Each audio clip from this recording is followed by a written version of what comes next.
Hello बच्चों, let's read out the question first.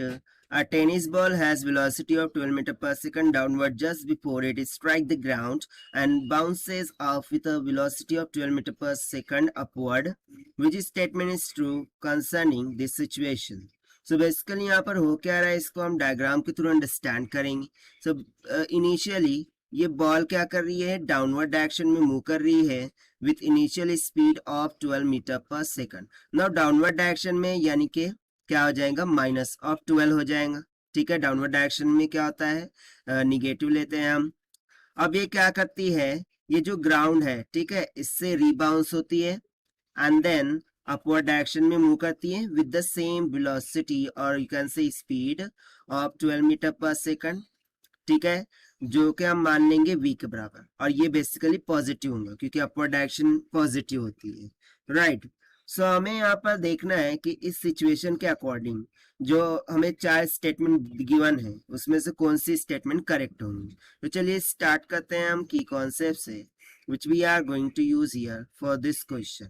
सो यहाँ पर हम सिंपली जो एवरेज फोर्स होती है उसका कंसेप्ट लगा देंगे and that will be nothing but equals to the change in momentum by delta t. इसके बराबर होता है. Now if you see that कि सबसे पहले तो गेन इनिशियल स्पीड से डाउनवर्ड डायरेक्शन में आ रही है, ठीक है, और फिर रीबाउंस होकर के ऊपर की तरफ जा रही है.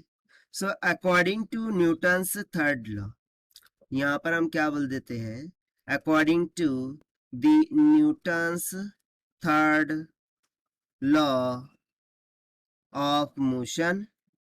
So according to Newton's third law of motion क्या होगा कि ये जो बॉल इस हॉरिजॉन्टल सरफेस पर जो भी फोर्स एक्सर्ट कर रही होंगी during the falling downward condition, उतनी ही फोर्स ये सरफेस बॉल पर लगा देंगी जब वो बाउंस करके ऊपर जा रहा होगा. क्योंकि उसने बाउंसिंग किया क्यों है, इसी के कारण से किया है क्योंकि इस सरफेस ने उस पर एक रीबाउंसिंग फोर्स लगा दिया है जिस कारण से वो बाउंस हो गया और फिर से ऊपर की तरफ चला गया. सो यदि मैं यहाँ पर मोमेंटम ऑफ बॉल की बात करूं, सो यहाँ पर देखिए पहले नीचे आ रहा था फिर ऊपर जा रहा है, सो ऑब्वियसली इसमें मोमेंटम तो होगा ही. सो यहाँ पर हम सिंपली चेंज इन मोमेंटम देखेंगे. So change in momentum for ball, ठीक है, वो क्या हो जाएगा, that will be equals to mass common final velocity minus initial. So this will be equals to mass जितना भी होगा उसको हम यहाँ पर एज इट इज रखते हैं. फाइनल कितना है v, फाइनल है 12. सो यहाँ पर हम सब्स्टिट्यूट कर देते हैं कि भाई फाइनल स्पीड जो है वो 12 माइनस ऑफ इनिशियल स्पीड है minus of 12. So minus minus will get plus, 12 12 कितना हो जाएगा 24. सो ये 24 टाइम्स ऑफ m के इक्वल आ जाएगा. सो बेसिकली ये change in momentum for the ball है. लेकिन जब मैं इसकी एवरेज फोर्स कैलकुलेट करता हूँ फॉर द बॉल तो वो किसकी इक्वल आ जाती है, delta p divided by delta t के, and that will B comes out 24m divided by delta t के. अब ये जो हमें फोर्स मिली है ये तो बॉल के द्वारा इस हॉरिजॉन्टल सरफेस पर लगी है यानी कि ग्राउंड पर लगी है. बट वो जब बाउंस कर रहा है, सो बाउंसिंग किस कारण से कर रहा है, क्योंकि ये जो ग्राउंड सरफेस है ये भी तो कोई ना कोई एवरेज फोर्स लगा रहा है. सो बेसिकली वो एवरेज फोर्स किसके बराबर होंगी, that is the average force of ground. This will be nothing but is equals to minus of the average force by the ball. क्योंकि दोनों के मैग्नीट्यूड क्या होंगे, इक्वल होंगे, बस उनकी डायरेक्शंस क्या होंगी, अपोजिट होंगी.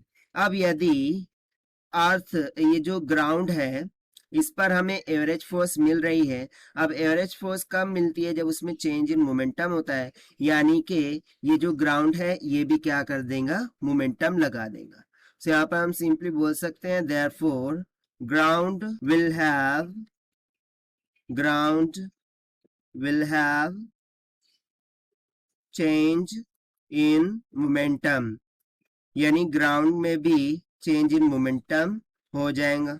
अब बस यही हो जाता है हमारा आंसर जो कि हमने सॉल्व किया by using the average force concept से. Now let us take the option. So यहाँ पे यदि मैं ऑप्शन फर्स्ट की बात करूं, the momentum of the ball and the momentum of the earth both change, this option will become correct, क्योंकि दोनों ही मोमेंटम यहाँ पर चेंज होते हुए दिखाई दे रहे हैं, क्योंकि हमें चेंज इन मोमेंटम मिल रहा है। चेंज इन मोमेंटम मिल रहा है यानी कि मोमेंटम चेंज हो रहे हैं, और दोनों के ही मोमेंटम क्या हो रहे हैं, चेंज हो रहे हैं, and that is why option A will become correct. So this is the required solution. I hope you understood well. Best of luck. Thank you.